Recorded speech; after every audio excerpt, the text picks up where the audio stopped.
Hello folks, just wanted to make a video of this spreader we've been working on.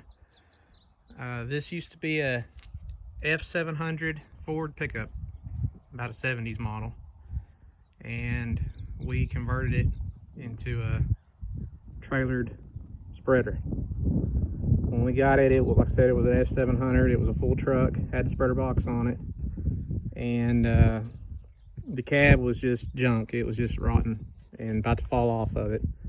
So we just pulled the cab off, took the engine out of it. The engine had been rebuilt not too long before we got it, and we ended up actually using the engine in another F600 truck we had and turned it into a dump truck.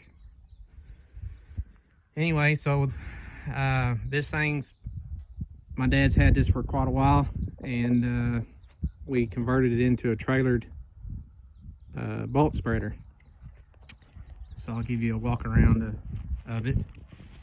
As you can tell, it's just a truck frame with the axle and everything still under it. We started out by taking the cab and everything out, and we took the frame and welded it together. Notched it, welded it together, and braced it. Put a hitch on it so we could pull it with a pickup or tractor, obviously, or anything we wanted with it. Transmission still in it and everything, which I'll explain why here in a little bit. But here's the spreader.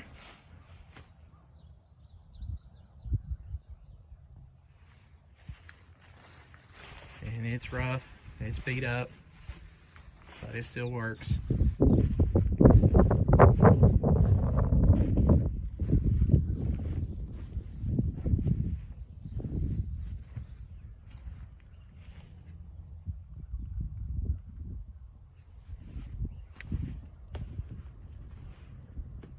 So this works just like any other old spreader.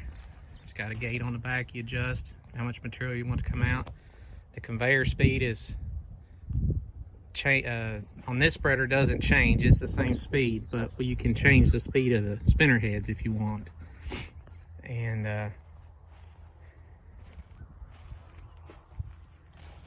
we had to do a lot of bracing and welding and more welding and even more welding on this. This thing had been well used. It was wore out. A lot of places were broke. A lot of places had been welded before and broke out. Things were missing. So we started out, after we turned it into a trailer, of course.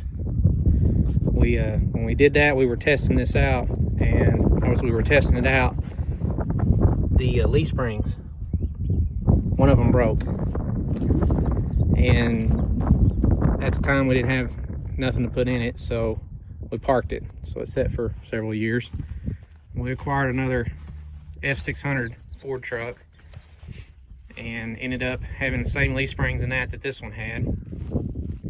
So we pulled the leaf springs out of that truck and put them into this frame on both sides.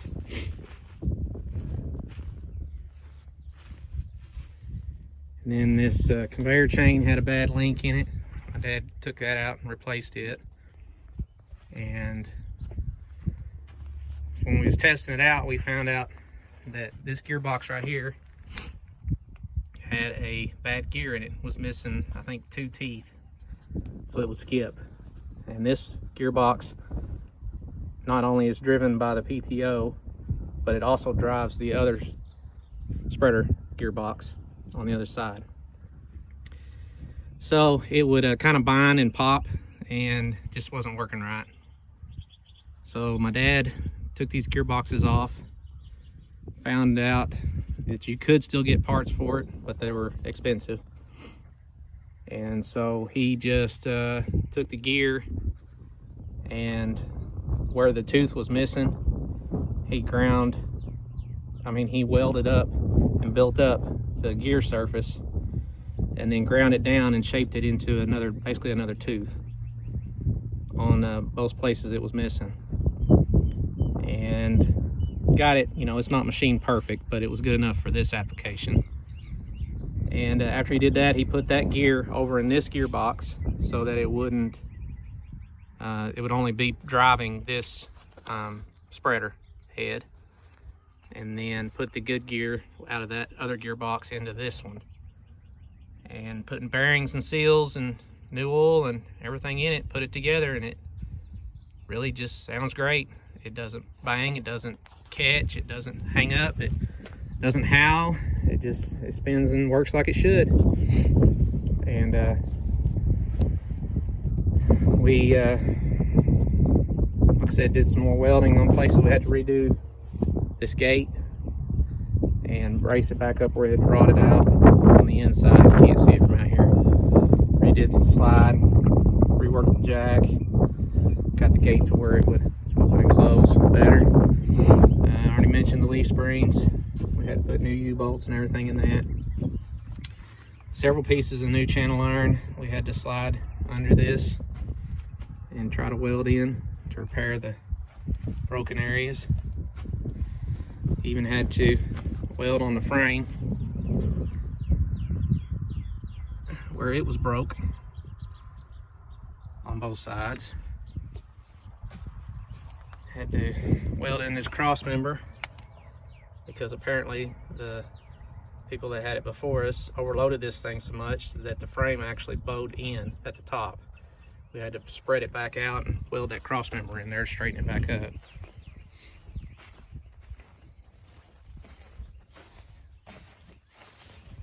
And of course we cut most of all the existing truck stuff off of the frame.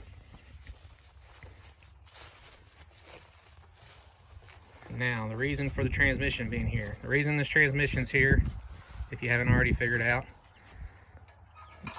the rear end drives the transmission by the drive shaft.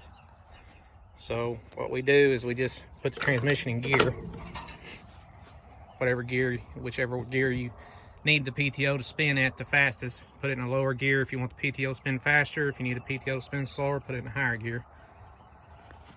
When you do that, we engage the PTO with this homemade linkage that runs up to the tractor. Engage the PTO when the tires or the wheels are spinning. Drives the drive shaft, runs up to the transmission in gear, spins the PTO runs back, it spins the spreader boxes, the gearboxes, and conveyor works and spreader works. And whenever we stop or want to stop spreading, just reach out from the tractor and turn the PTO off. And when you're done spreading for the day or on road transport or whatever, you just kick the transmission back into neutral and away you go. So that's our ground driven fertilizer spreader. Like I said, we've had this thing for, oh God, probably 30 years now, 20 at least. My dad, back in the day when he got it, did some work for a gentleman and traded the labor out, and we took the truck as payment, or he took the truck as payment for some labor he did for the guy. Let's see if I can get up here and I'll show you the other part we had to make. So also when we were working this thing over, the doghouse, we call it, was missing out of the spreader. So we had to fabricate a new one. So this is what we came up with. A couple of pieces of 2 3/8 oil field pipe, and we had some tank steel that my dad cut a chunk out of it and split it down the center and left chunks that weren't split but cut the most of it. So we bowed it and turned it into a peak basically, and then welded the center back up, and then made brackets on that pipe, and then of course bolted it there, put it in there, and that helps keep the material from being all the weight of the material sitting on the conveyor so that it can feed easier. And then the material slowly falls over either side of the doghouse and onto the conveyor until it empties. You may notice the notches cut out of the side on the center. That's why after we tested it, we found out some of the material wasn't making it through there because it was too tight or not enough room for the material to fall. So we did a field modification and cut that material out so that the stuff wouldn't pile up there. After we did it just at one time, it worked great.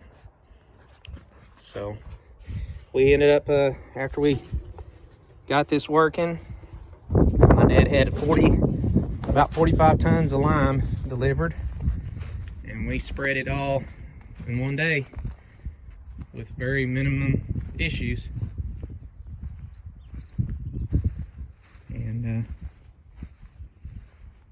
after we did a lot of work ahead of time to hopefully have everything fixed up to where we didn't have any issues, and we went all day with it, and really only had one incident, and that was we didn't know it, but the PTO apparently was loose on the transmission, and after we started bouncing around and running it, it started getting looser and trying to back off. So we had to stop midfield and put a wrench on it and tighten it back down. But after we did that, we spread all the rest of the day with it with no problems. So anyway, I just thought I'd put this out there. This is our modified lime spreader, manure spreader. Well, it's not really a manure spreader, even though we are going to try to spread some chicken litter with it. Fertilizer spreader, just basically bulk spreader. And